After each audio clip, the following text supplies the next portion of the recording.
High command के लिए भी निर्णय टफ था।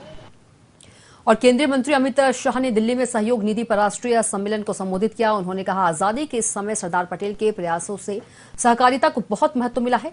महिला सशक्तिकरण को आगे बढ़ाने के लिए भी सहकारिता आंदोलन को तैयार करना होगा। हमारे यहाँ चीजों में बदलाव लाना पड़ेगा, तभी जाकर छोटे से छोटे किसान का हम पर भरोसा बढ़ेगा। 2021 का दिन भारत के सहकारिता क्षेत्र के लिए बहुत महत्वपूर्ण दिन था, क्योंकि सालों से सहकारिता से जुड़े हुए क्षेत्र के सभी लोगों की एक मांग थी कि भारत सरकार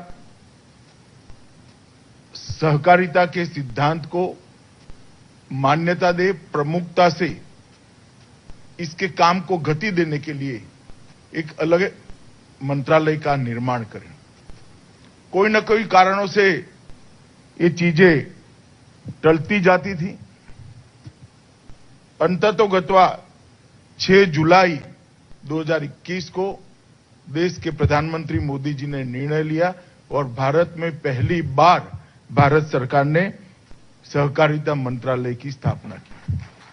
परंतु कानून की जब रचना हुई तब से अगर इसको जोड़ ले तो भी लगभग 100-125 साल का कालखंड सहकारिता का भारत में प्रादुर्भाव होने से हो गया। और ये 100-125 साल की यात्रा में एक तो गौरवपूर्ण योगदान भी सहकारिता का रहा,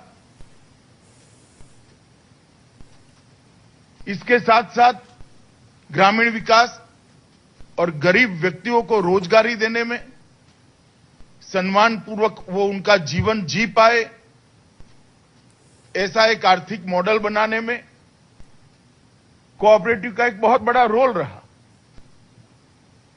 और आजादी के आंदोलन से ही कोऑपरेटिव ने कुछ जगह पर तो अंग्रेज सरकार के खिलाफ एक नया आर्थिक मॉडल खड़ा करने का भी प्रयास किया। और आजादी के बाद तुरंत ही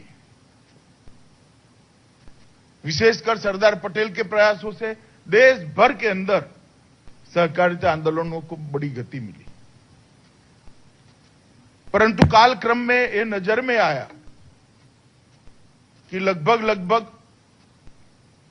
1960-70 के दशक से सहकारिता आंदोलन में स्थगितता भी आई और डिटोरिएशन भी आया। कई सारे राज्यों में से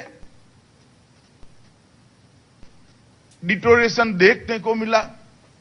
आज भी बहुत सारे राज्य अच्छा कर रहे हैं।